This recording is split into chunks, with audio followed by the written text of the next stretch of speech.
प्रहलाद जी की स्तुति की समाप्ति और प्रभु प्राप्ति के 6 साधन। अतः प्रहलाद बोले, हे प्रभु, मैं स्वार्थी नहीं हूँ। मैं आपके धाम में आऊँगा तो अपने इन सभी मित्रों को साथ लेकर ही। नाथ, मैं तो आपकी क्या स्तुति कर सकता हूँ। वेद भी आपकी स्तुति ठीक से नहीं कर पाते। फिर मैं तो बालक हूँ। अनन्य भक्ति के 6 साधन हैं: प्रार्थना, सेवा, पूजा, स्तुति, वंदन, पापों को याद करते हुए वंदन, स्मरण, व्यावहारिक कामकाज करते हुए भी प्रभु का स्मरण, और कथा श्रवण। इन 6 साधनों से परमहंस की गति मिलती है। कुछ साधन करो। साधन के बिना अनुभव नहीं होगा। इन साधनों का आश्रय लेने वाला प्रभु के चरण पाता है। स्तुति के अंतिम श्लोक में प्रहलाद जी ने ये 6 साधन बताए हैं। जो इन साधनों को कार्यान्वित करता है उसे परमात्मा के चरणों में अनन्य भक्ति प्राप्त होती है। प्रार्थना। प्रातः काल में आंखें खुलने पर भगवान का स्मरण करो, प्रार्थना करो, कर दर्शन भी करो और धरती माता को प्रणाम करो। सुबह में कर दर्शन करो, अर्थात हाथों को देखकर सोचो कि मैं इन हाथों से आज पवित्र कर्म ही करूँगा ताकि परमात्मा को मेरे घर आने की इच्छा हो सके। हाथ क्रिया शक्ति का प्रतीक है। इन हाथों से मैं सत्कर्म ही करूँगा। शिवो भूत्वा शिवम यजेत। कल्याण रूप बनकर उस कल्याणकारी की पूजा करो। प्रातः काल में इस श्लोक का पाठ करो। कराग्रे वसति लक्ष्मी करमूले सरस्वती, करमध्ये तू गोविंद, प्रभाते कर दर्शनम। आजकल तो प्रभात में कर दर्शन के बदले कप दर्शन किया जाने लगा है। जागते ही लोग चाय का कप मुंह से लगाते हैं और चाय के साथ बिस्कुट खाने के बाद ही अन्य कामों में लगते हैं। प्रातःकाल एकदम बिस्तर छोड़ने के बदले प्रथम परमात्मा को वंदन करो। उनसे प्रार्थना करो कि मैं आपका हूँ और आप मेरे हैं। मेरे हृदय में विराजिए और मेरे शरीर रथ का संचालन कीजिए।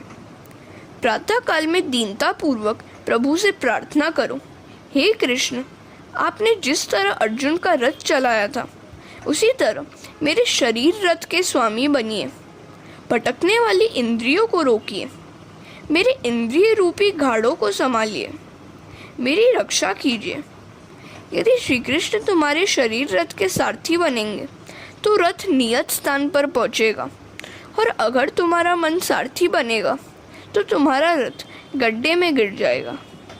भगवान जीव से कहते हैं, यदि तू अपना रथ मेरे अधीन करेगा तो तेरे इंद्रिय रूपी घोड़ों को मैं नियंत्रित करूँगा, संभालूंगा और दिव्य मार्ग की ओर तुझे ले जाऊंगा। जिस प्रकार अपने रथ की बागडोर अर्जुन ने प्रभु के हाथ में दी थी, उसी प्रकार तुम भी अपने रथ की बागडोर उनके हवाले करोगे तो वे तुम्हारा रथ पार ले जाएंगे। हरे कृष्ण। सेवा।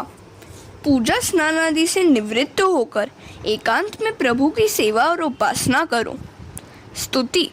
नाथ, आपने जब अजामिल जैसे पापी का उद्धार कर दिया तो फिर मेरी ओर ही आप क्यों नहीं देखते। कीर्तन। स्तुति के बाद एकांत में बैठकर प्रभु के नाम का कीर्तन करो। अपना कामकाज करते समय भी प्रभु का स्मरण करते रहो।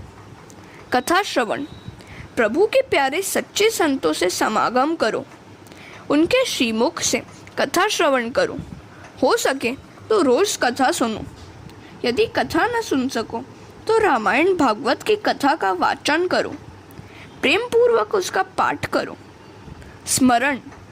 समस्त कर्मों का समर्पण। रात को सोने से पहले किए हुए कर्मों का विचार करो कि क्या प्रभु को पसंद आए। ऐसे कर्म मेरे हाथ से आज हुए हैं। यदि अंदर से नकारात्मक उत्तर मिले तो मान लेना कि वह दिन जीते हुए नहीं, मरते हुए ही गुजर गए। यदि कोई पाप हो गया हो तो प्रायश्चित करो और किए हुए सभी कर्मों का फल परमात्मा को अर्पित कर दो। इन 6 साधनों को विधि पूर्वक करने से जीवन सुधरता है और अनन्य भक्ति प्राप्त होती है। जिसके नयन स्नेहपूर्ण और हृदय विशाल है, भगवान को वह बड़ा प्यारा है। जीव की आदत ही कुछ ऐसी है कि किसी का उपकार तो वह भूल जाता है, किंतु अपकार याद रखता है।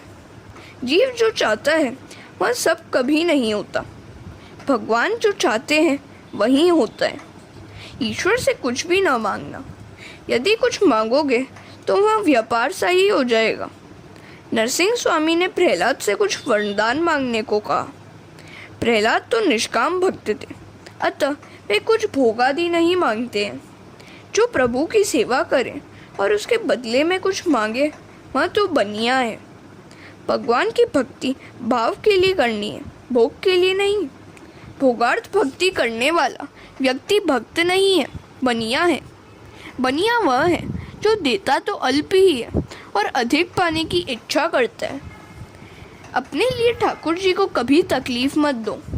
नरसिंह स्वामी ने कहा, प्रहलाद, चाहे तेरी जो भी इच्छा हो, फिर भी मुझे राजी करने के लिए तो कुछ मांग। प्रहलाद कहते हैं, प्रभु, मुझ पर आप ऐसी कृपा करें कि संसार का कोई भी सुख पाने का विचार भी मेरे मन में ना आए। किसी भी प्रकार के इंद्रिय सुख की भोगेशना मेरे मन में ना जागे, ऐसा कीजिए। कामानाम हृदय सरोहम भवस्तु वृणे वरम। मेरे हृदय में कभी किसी कामना का बीज ही अंकुरित न हो, मेरे हृदय में किसी भी कामना का अंकुर ही न रहे, ऐसा वरदान मुझे दे। प्रहलाद ने भगवान से जो मांगा था वही तुम भी मांगना।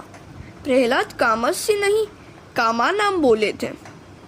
इंद्रिय सुख की मन में इच्छा ही नहीं जागनी चाहिए। ऐसी सादगीपूर्ण जीवन जियो कि मन में किसी सुख की वासना ही न जागे। वासना बुरी है। वासना के अनुसार विषय सुख का उपभोग न करने पर मन व्यग्र तो होता है, किंतु वासना को तृप्त करने पर वह और ज़्यादा भड़कती है।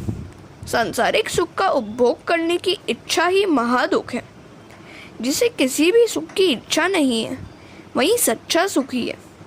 सांसारिक सुख की इच्छा कभी हो न पाए ऐसा समझना ही सुख है। सुख की इच्छा होते ही मनुष्य की बुद्धि शक्ति क्षीण होने लगती है। मन पर हमेशा भक्ति का अंकुश रखो।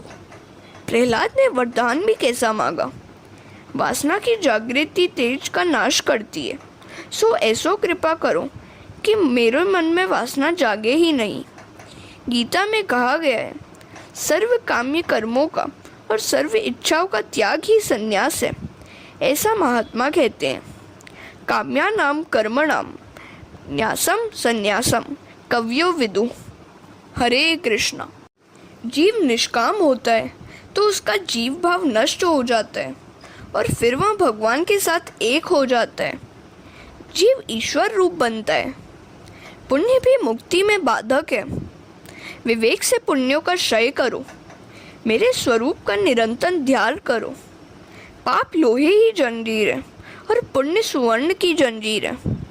इन दोनों को नष्ट करके ही तुझे मेरे धाम में आना है। इस स्तुति का पाठ करके मुझे और तुझे जो याद करेगा वह कर्म बंधनों से मुक्त हो जाएगा। प्रहलाद कहते हैं, हे नाथ, ऐसी कृपा कीजिए कि मेरे पिता की भी दुर्गति न होने पाए। नरसिंह स्वामी कहते हैं, तेरे पिता को सद्गति देने की शक्ति मुझ में नहीं है। तेरे सत्कर्मों के प्रताप से ही तेरे पिता की सद्गति होगी। तेरे जैसे पुत्र से तो 21 पीढ़ियों का उद्धार होता है, मातृपक्ष की 7, पितृपक्ष की 7 और ससुर पक्ष की 7। प्रहलाद, आज तक मैंने रावण, शिशुपाल या अन्य किसी दैत्य को अपनी गोद में कभी नहीं बिठाया, पर तुझ जैसे भक्त के कारण मैंने आज तेरे पिता को अपनी गोद में बिठ लिया। तेरे जैसा भगवत भक्त पिता का भी उद्धार करता है, इसमें कोई आश्चर्य नहीं है। माता पिता दुराचारी हों, किंतु यदि पुत्र सदाचारी होगा तो उनका भी उद्धार होगा। किंतु यदि माता पिता सदाचारी हों और पुत्र दुराचारी हो तो उनका उद्धार नहीं हो सकता, उनकी दुर्गति ही होगी। एक हंस युगल आनंद से रहता था। हंसिनी बड़ी सुंदर थी। एक बार घूमते फिरते सांझ ढल गई तो वे एक वृक्ष पर बैठ गए। वहाँ कौवे का एक घोंसला था। हंस ने उससे रात गुजारने देने की विनती की। हंसिनी की सुंदरता देखकर कौवे की मति भ्रष्ट हो गई। शास्त्र में कहा गया है कि जो व्यक्ति अपनी आँख से पाप करता है उसे अगले जन्म में कौवा बनना पड़ता है। कौवे ने हंस हंसिनी को रात भर रहने दिया। दूसरे दिन वे जाने लगे तो कौवा हंसिनी को रोकने लगा। हंस ने कहा, हंसिनी मेरी है, तो कौवा उसे अपनी कहने लगा। अंत में दोनों न्याय मांगने के लिए न्यायाधीश के पास पहुंचे। न्यायाधीश ने कहा कि मैं तो दोनों की बातें बराबर सुनने के बाद निर्णय करूंगा। वह कौवा बड़ा चालाक था। कौवा पितृदूत माना जाता है। अतः वह न्यायाधीश के घर जाकर कहने लगा कि तुम्हारे माता पिता कौन सी योनि में हैं वह मैं जानता हूँ। अतः तुम मेरा काम करोगे तो मैं तुम्हारा काम करूँगा। तुम हंसिनी को मुझे दिला दो और बदले में मैं तुम्हें यह बताऊँगा कि तुम्हारे माता पिता कौन सी योनि में हैं। न्यायाधीश कौवे की बातों में आ गया। उसने दूसरे दिन न्याय करते हुए कहा, हंसिनी उसी की है जो उड़ता हुआ आगे निकल जाए। हंस की अपेक्षा कौवा अधिक गति से उड़ता है।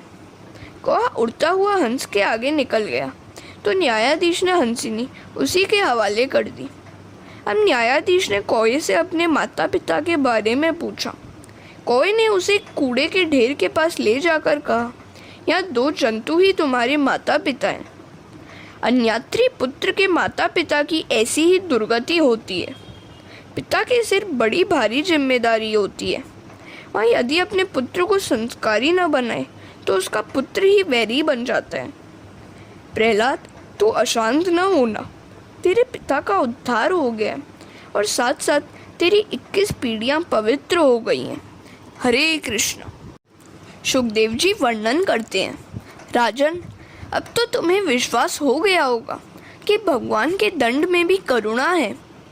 भगवान जिन दैत्यादि को मारते हैं उनका उद्धार भी तो करते हैं। निष्काम भगवान का काम भाव से चिंतन करने वाली गोपियां भगवानमय बन गई तो शिशुपाल क्रोधाभाव से प्रभु का चिंतन करता था, फिर भी वह प्रभुमय हो गया। कंस भी भय से प्रभु का चिंतन करता हुआ प्रभुमय हो गया। भगवान के ध्यान में गोपियां काम भाव से, शिशुपाल वैर द्वेष भाव से और कंस भय से तन्मय हुआ था। अटल वैर भाव, वैर विहीन भक्ति भाव, भय, स्नेह या अन्य किसी भी भाव कामना से भगवान में पूर्णतः मन लगाना चाहिए। भगवान की दृष्टि से इन भावों में कोई भेद नहीं है। बात बस इतनी सी और यही है कि किसी भी रीति से भगवान से तन्मयता हो। भगवान के द्वारपाल जय और विजय के ये 3 अवतार हुए थे।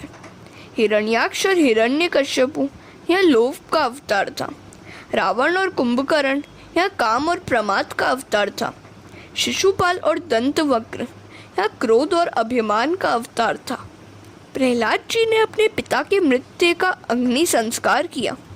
ब्रह्मा जी ने प्रहलाद का राज्याभिषेक किया। प्रहलाद ने नरसिंह स्वामी को प्रणाम किया। नरसिंह स्वामी प्रसन्न हो गए। नारद जी ने प्रेम से प्रहलाद की चरित्र कथा धर्मराज को सुनाई। फिर भी नारद जी ने देखा तो धर्मराज के मुख पर ग्लानि छाई हुई थी। नारद जी सोच में डूब गए कि अब भी धर्मराज उदास क्यों है। क्या कथा की कथन में कोई क्षति हो गई है, जो कि ये कथा से भी आनंदित नहीं हुए। धर्मराज से नारद जी ने पूछा, तुम्हारे मुख पर आनंद क्यों नहीं है, क्या चिंता है तुम्हें? धर्मराज ने कहा, 5 वर्ष के प्रहलाद का ज्ञान, वैराग्य और प्रेम तो देखो। धन्य है प्रहलाद और उनका बचपन और उनका प्रेम कि जिसके कारण प्रभु स्तंभ में से प्रकट हुए। मैं 55 वर्ष का हो गया, फिर भी एक बार भी प्रभु का दर्शन नहीं कर पाया। मेरा जीवन पशु सा ही बीत गया। धन के पीछे दौड़ा, भूख लगी तो खाना खाया, नींद आई तो सो गया, वासना जगी तो कामांध हुआ। अवतार मनुष्य का मिला है, फिर भी प्रभु के हितार्थ एक भी सत्कर्म नहीं किया है। धिक्कार है मुझे। मेरा जीवन कुत्ते के जैसा ही बीत गया। मैं अब भी प्रभु में लीन न हो सका, प्रभु प्रेम में पागल न हो सका। मुझे अभी तक भगवान नहीं मिल पाए, जबकि उस 5 वर्ष के प्रहलाद ने भगवान को पा लिया था। मुझे जगत में प्रतिष्ठा, मान तो मिला, किंतु मैं भगवान को न पा सका, अतः उदास हूँ। भक्ति के बिना, भगवान के दर्शन के बिना मेरा जीवन वृथा ही सा बीत गया। इसी कारण से मुझे दुख हो रहा है। मेरे चेहरे पर ग्लानि छाई हुई है। मेरा जीवन पशुवत बीत गया। एक बार भी मैं परमात्मा का दर्शन न पा सका। इसका मुझे दुख है। मैंने वैसे तो बहुत किया, किंतु जो करना चाहिए था वही नहीं किया। मैंने भगवान के लिए कुछ भी नहीं किया। सुंदर शरीर, नवोड़ा पत्नी, मेरू पर्वत जितना धन और पुष्कल कीर्ति तो हो, किंतु मन प्रभु चरणों में न लगा हुआ हो तो उन सबसे क्या लाभ? इनसे क्या हुआ? क्या मिला? कुछ भी तो नहीं। जगत की प्रतिष्ठा, धन या विद्वत्ता अंतकाल में कुछ भी काम नहीं आती। जो विद्या अंतकाल में निरर्थक और निरुपयोगी ही रह जाए, उससे लाभ ही क्या? हरे कृष्ण। श्री कृष्ण परमहंस का दृष्टांत। एक बार एक नौका में कुछ विद्वान सुधारक प्रवास कर रहे थे। बातों ही बातों में उन्होंने नाविक से पूछा, तुम कहाँ तक पढ़े लिखे हो? नाविक ने कहा, कैसी पढ़ाई और कैसी लिखाई, बस मैं तो यह नौका चलाना ही जानता हूँ। विद्वान ने पूछा, तुम्हें इतिहास की कुछ भी जानकारी है क्या? इंग्लैंड में कितने एडवर्ड हुए हैं? नाविक ने कहा, मैं इतिहास नहीं जानता। विद्वान ने कहा, तब तो तेरी 1/4 जिंदगी बेकार ही गुजर गई। क्या तुझे भूगोल का ज्ञान है? लंदन शहर की आबादी कितनी है? नाविक कहता है, मैं भूगोल भी नहीं जानता। विद्वान कहते हैं, ओह, अब तो तेरी आधी जिंदगी बेकार ही चली गई। तुझे साहित्य का ज्ञान है? शेक्सपियर के कौन से नाटक तूने पढ़े हैं? नाविक कहता है, मैंने साहित्य भी नहीं पढ़ा है। इतने में नदी में तूफान आया और नैया इधर उधर डोलने लगी। नाविक ने अब उन विद्वानों से पूछा, महाराज, लगता है कि हमारी नौका पानी में डूब जाएगी। क्या आप सब तैरना जानते हैं? सभी पंडितों ने कहा, नहीं, हम तैरना तो नहीं जानते। नाविक ने कहा, हरि हर, आप तैरना नहीं जानते, तब तो आपकी सारी जिंदगी अभी पानी में चली जाएगी। हुआ भी ऐसा ही। तूफान में नौका डूब गई और उनके साथ विद्वान भी डूब गए, पर नाविक तैरता हुआ बाहर आ गया। रामकृष्ण परमहंस बार बार इस दृष्टांत को सुनाते रहते थे। संसार भी एक समुद्र ही है। इस भवसागर को येन केन प्रकारेण पार करना ही होगा। जो विद्या संसार पार करने की कला सिखा सके, वही सच्ची विद्या है। भवसागर को तैरने के लिए भजन ही एकमात्र साधन है। इस भजन रूपी विद्या को सीखने के बदले मात्र सांसारिक विद्या सीखकर पंडिताई का अभिमान करने वाला व्यक्ति इस सागर में डूब ही जाता है। जो विद्या अंतकाल में परमात्मा के दर्शन न करा सके, वह विद्या ही नहीं है। संयोग में दोष दर्शन और वियोग में गुण दर्शन ही जीवन का स्वभाव है। धर्मराज की राजसभा में स्वयं द्वारिकानाथ विराजते थे, फिर भी धर्मराज उनके स्वरूप से अज्ञात थे। ठाकुर जी अपना स्वरूप छिपाए रहते हैं। भगवान कहते हैं, मैं तो माखन चोर हूँ। जिसके मन की मैं चोरी करता हूँ, वही मुझे पहचान सकता है। कृष्ण गुप्त ही रहना चाहते हैं, परमात्मा गुप्त ही रहना चाहते हैं, तो जीव प्रकट। ईश्वर ने भांति भांति के फूल, फल आदि न जाने कितनी वस्तुओं का सर्जन किया, फिर भी उन पर कहीं अपना नाम नहीं लिखा है। मनुष्य तो मकान आदि से लेकर अंगूठी जैसी छोटी सी वस्तुओं पर और अपने शरीर पर भी नाम लिख देता है। अरे भाई, शरीर पर भी नाम क्यों लिखता है तू? उसे कौन ले जाएगा? मकान पर नाम लिखता है मनहर निवास, पर यह मनहर कितने दिन जीने वाला है? मकान पर नाम ही लिखना है तो राम निवास, कृष्ण भवन लिखो। यह सभी कुछ तो ठाकुर जी का है, फिर भी मानव नाम रूप में फंसा हुआ है। आजकल लोग सेवा भी कमाने के हेतु से ही करते हैं, पुण्य लाभ के लिए नहीं। मंदिर में कोई वस्तु देता है तो उस पर भी पहले अपना नाम लिख देता है। याद रखो कि अतिशय प्रसिद्धि पुण्य का क्षय ही करती है। कृष्ण पांडवों के बीच में ही रहते थे, फिर भी उन्हें कोई पहचानता नहीं था, और वे पहचाने भी कैसे जा सकते थे? युधिष्ठिर के राजसूय यज्ञ के भोजन समारंभ में झूठी पत्रावलियां पत्तले उठाने जैसा काम वे करते थे। गीता गायक श्री कृष्ण का यही तो दिव्य कर्मयोग है। उन्होंने अपनी वाणी अपने जीवन में कार्यान्वित भी की। हरे कृष्ण। प्रभु ने धर्मराज से कहा था, महाराज, अपने यज्ञ में थोड़ी सी सेवा करने का मुझे भी अवसर दीजिए। मैं जूठन साफ करता रहूँगा। कृष्ण ऐसा काम करते थे। अतः धर्मराज ने मान लिया था कि वे मामा के पुत्र हैं, अतः वह काम करते हैं। ईश्वर स्वयं ऐसा अनुभव ही नहीं करते हैं कि वे ईश्वर हैं। यदि ईश्वर ऐसा करे तो उनका ईश्वरत्व ही नष्ट हो जाए। धर्मराज इस बात को भूल गए थे कि स्वयं श्री कृष्ण ही उनके साथ बात कर रहे हैं। अतः वे कहते हैं कि भगवान के दर्शन अभी तक नहीं हो पाए हैं। नारद जी धर्मराज से कहते हैं, वे बड़े बड़े मुनि आपके घर आए हुए हैं, उन्हें दक्षिणा का लोभ नहीं है। ये दुर्वासा और जमदग्नि निष्प्रह हैं। धर्मराज के यहाँ विशाल जन समुदाय एकत्र हुआ था। अतः दुर्वासा को आशंका थी कि कहीं कुछ अधर्माचरण न हो जाए, और ऐसी आशंका के कारण वे भोजन तक नहीं करते थे। द्वारकाधीश दुर्वासा को ब्रह्म विद्या के गुरु मानते थे। एक दिवस रुक्मिणी ने कहा, नाथ, दुर्वासा आपके गुरु हैं और बड़े तपस्वी भी हैं। क्यों ना हम ऐसे पवित्र ब्राह्मण को भोजन कराएं? कृष्ण ने कहा, ये दूर रहे वही ठीक है, घर पर आएंगे तो गड़बड़ करेंगे।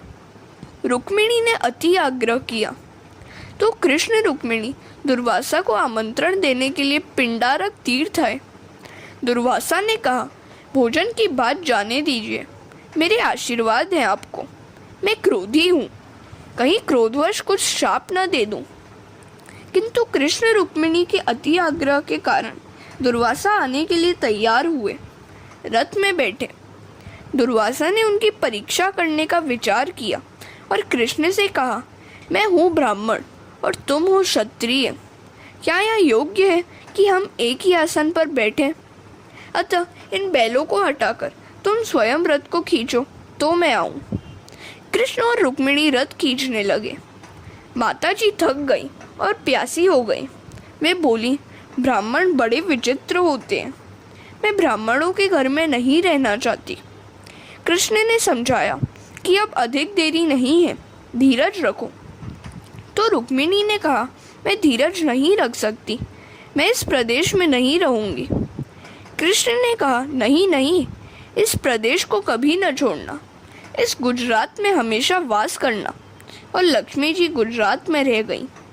प्रभु की लीला है। दुर्वासा के हृदय में भी श्री कृष्ण है। रुक्मिणी जल पीने जा ही रही थी कि दुर्वासा समाधि में से जाग गए। दुर्वासा ने क्रोध से कहा कि ब्राह्मण को भोजन कराने से पहले तुम जलपान कर रही हो, अतः मेरा शाप है कि तुम दोनों का वियोग होगा। कृष्ण ने कहा कि आपका शाप सिर आंखों पर, किंतु आप मेरे घर तो चलिए। दुर्वासा को लगा कि मैंने शाप देकर कुछ अनुचित सा कर दिया है, अतः उन्होंने कहा, मैं 12 वर्ष के पश्चात तुम दोनों का विवाह करवाऊंगा।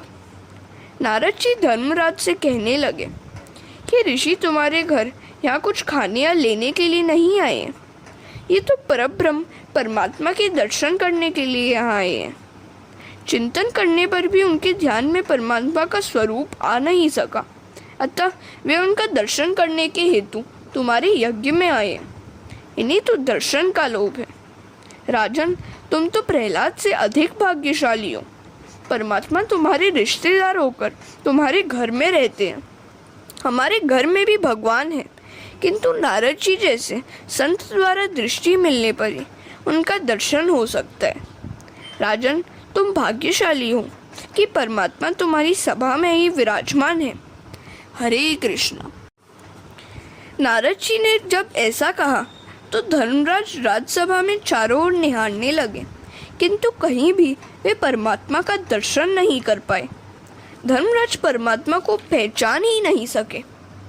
द्वारिकानाथ को देखते तो थे, किंतु उन्हें तो वे मेरा भाई ही मानते थे। इधर कृष्ण सोचते हैं कि नारद जी अब चुप हो जाएं तो अच्छा रहे, अन्यथा वे मुझे प्रसिद्ध कर देंगे। उन्होंने नारद जी से कहा, नारद तुम प्रकट मत करो, अपनी कथा ही पूरी करो। नारद जी ने कहा, इस सभा में जगत के जन्मदाता उपस्थित हैं। ब्रह्मा जी ने माना कि नारद जी मेरा नाम घोषित करेंगे और मुझे प्रसिद्धि मिलेगी। ईश्वर जीव को अपना ले तो जीव ईश्वर बनता है। राजन, जगत दृष्टा और ब्रह्मा के भी जो पिता हैं वे बैठे हुए हैं सभा में। धर्मराज नारद जी से पूछने लगे, कहाँ है भगवान, कहाँ है परब्रह्म, मुझे क्यों नहीं दिखते हैं वे।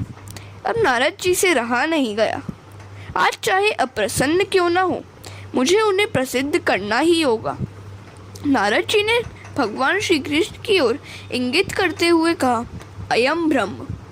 उपनिषद में इदम ब्रह्म की बातें हैं और इधर अयम ब्रह्म की।